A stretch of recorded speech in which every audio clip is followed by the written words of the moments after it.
أهلا بيكم من جديد. قبل ما نبدأ، لو انت بتحب القصص الحقيقية اللي حصلت في مصر والحكايات اللي تخليك تبص وراك وانت ماشي لوحدك، اعمل اشتراك في القناة وفعل الجرس عشان اللي جاي مش لكل الناس. يلا نبدأ. تخيل تمشي جنب عمارة مهجورة، الساعة داخلة على 3 الفجر والشارع فاضي، وفجأة تسمع صوت خطوات فوق راسك مع ان العمارة مقفولة من سنين. اللي هحكيه دلوقتي مش قصة متألفة، دي حكاية حصلت فعلا في قلب مصر، وتحديدا في حلوان. شبح حلوان. في أواخر التسعينات ناس كتير ساكنة في منطقة قديمة في حلوان ابتدوا يشتكوا من حاجة غريبة. كل ليلة تقريبا بعد نص الليل صوت خطوات تقيلة طالعة من عمارة مهجورة جنب محطة القطر. لا نور شغال ولا حد ساكن ولا حتى باب مفتوح.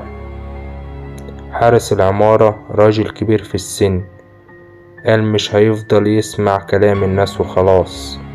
طلع بنفسه يشوف في ايه في العمارة. طلع الدور التالت الرابع، وفجأة شاف حاجة خلت رجله تتشل. ظل إنسان طويل زيادة عن الطبيعي واقف في آخر الطرقة، ملامح مفيش. الحارس نزل يجري وهو بيصرخ. من اليوم ده مقربش من المكان تاني.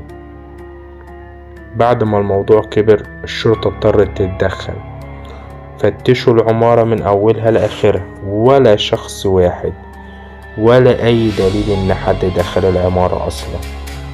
بس الغريب إن الضابط نفسه كتب في المحضر إنهم سمعوا صوت باب بيتقفل ومكانش فيه حد جوه. الحقيقة المدفونة. بعدها بفترة واحد من كبار المنطقة قرر يتكلم وقال إن العمارة دي حصل فيها جريمة قتل سنة 1983. شاب اتقتل واتدفن جوه أساسات العمارة عشان الجريمة ما تتكشفش، ومن ساعتها الأصوات ما بتقفش.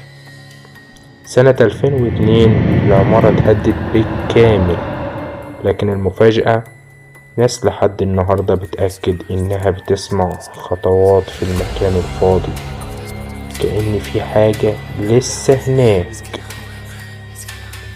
يا ترى اللي كان بيسهر ده شبح، ولا روح شخص مظلوم، ولا خوف اتنقل من شخص للتاني، ولا حاجة غير كده خالص؟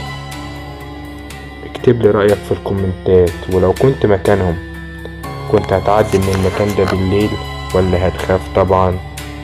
وزي ما قلنا ما تنساش تعمل لايك واشتراك في قناة كركبة رعب، لان اللي جاي اظلم بكتير.